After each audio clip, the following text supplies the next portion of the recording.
I'm joined now by Senator Elizabeth Warren of Massachusetts. And Senator, your reaction to the dismissal of James Comey? Well, let's put it in a little context. Remember, Sally Yates was acting attorney general, and one of the things she told the Trump administration was that his inner circle advisor, Flynn, was compromised by the Russians, and she gets fired. Preet Bharara is the U.S. Attorney for the Southern District of New York. He's the one who has jurisdiction over any investigation into what happened at Trump Tower. And after Donald Trump originally embraced him and said he wanted to keep him on, Preet gets fired.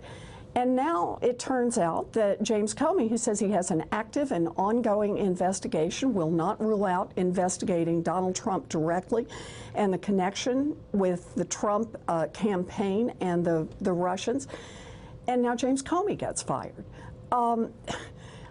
You put those together and it's pretty clear what's going on here. Donald Trump doesn't want anyone coming any place close to an active investigation into the relationship between the Russians, the Trump campaign, and Donald Trump himself. Rod Rosenstein is now the Deputy Attorney General, and were there to be a special prosecutor appointed, it would be under his power because Jeff Sessions, the Attorney General, has recused himself. Do you believe a special prosecutor should be appointed by the Deputy Attorney General? Absolutely. We need a special prosecutor right now. I mean, yes, he needs to announce he's going to do it this evening and figure out who the right person is and then have a special prosecutor. Look, the only way we go forward here is if we've got someone who's independent, who's going to conduct a transparent investigation into what's going on. We've had enough of the partisanship here. This is now something that matters to every single American. It doesn't matter what your political affiliation is, whether you have no political affiliation at all. What matters as Americans is that we need to get to the bottom of this question of what is the relationship between Donald Trump and the Russians. We need to know that as Americans. And now that Trump has fired 3 people directly and his own Attorney General has recused himself from having anything to do with the investigation because he lied to Congress about his own relationship with the Russians, the American people want us to get to the bottom of this. We must get to the bottom of this, and that starts with an independent prosecutor. So I want to present to you the substantive case the White House is making here and get your reaction to it. So what they are saying, if you read the Deputy Attorney General's letter, it is actually a condemnation of James Comey's conduct that aligns quite closely with what I heard from Democrats, prominent and not so prominent, and the Clinton campaign about his conduct, the decision to arrogate to himself the unilateral ability to make these determinations, to offer his judgments on her conduct. This is, the director was wrong to usurp the Attorney General's authority on July 5th, 2016, and announce his conclusion, as I'll recall, that the case should be closed without prosecution. They're basically saying this is a substantive critique of him essentially going rogue during the campaign, and that means that he's no longer fit to serve because he still says it's the right thing to do, and the Attorney General and the President agree, and they're saying, don't Democrats agree? You guys have been calling for his head forever. Comey was not fired because of Hillary. Comey was fired because of the Russians. The timing makes this, I think, entirely clear.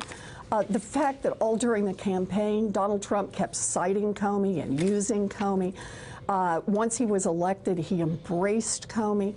And now to turn around months later and say, oh, yeah, that was just terrible. Nah, come on. There's nobody left in America who believes that Donald Trump fired James Comey in order to try, because James Comey was mean to Hillary Clinton. That's, you know, there's a lot that Donald Trump says that makes you, yeah, exactly. Well, I mean, so let me ask you this. Let me ask you this. I mean, sure. At one level, there's precedent for this. Bill Clinton was the last president to terminate a FBI director. It's within the powers of the president. It's a 10-year term. There's some independence, but they do serve at the pleasure of the president. The president can fire them. So, how big a deal is this? It is a big deal. In fact, I think that's the only time an FBI director has been terminated. And that FBI director was terminated not because of any ongoing investigation. He was terminated for ethics violations. And so terminating someone because they have behaved in ways that are ethics violations, yes, of course.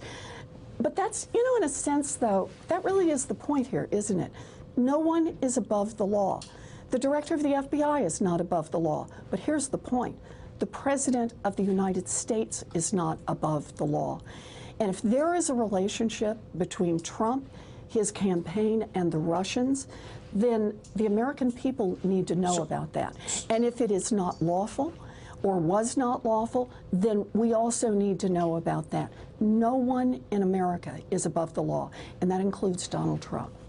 It seems to me that in this context, in terms of how the Constitution deals with possible lawlessness by the president, and not saying that's been established, there's a political question at the heart of this, which is that you're going to need Republicans to come to the same conclusion that you have, whether it's in the confirmation of the next person to lead the FBI, whether it's in the possibility of some sort of legislation that would create an independent prosecutor.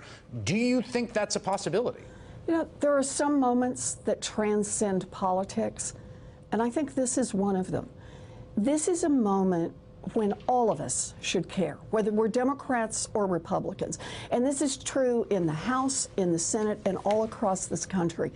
We need an independent investigation into Donald Trump's relationship to the Russians, an investigation that all of us can believe in, an investigation that is not shaped by one political point of view or another, an independent, transparent investigation. Even Donald Trump's most ardent supporters should want that. There should not be a cloud hanging over the White House about how Donald Trump is tangled up with Russian oligarchs. What we need now is an independent investigation, and I hope that all of my colleagues in Congress will call on the Deputy Attorney General to appoint a special prosecutor right now. He said during his confirmation hearings that if called upon, if the circumstances warranted, that he was ready to do that.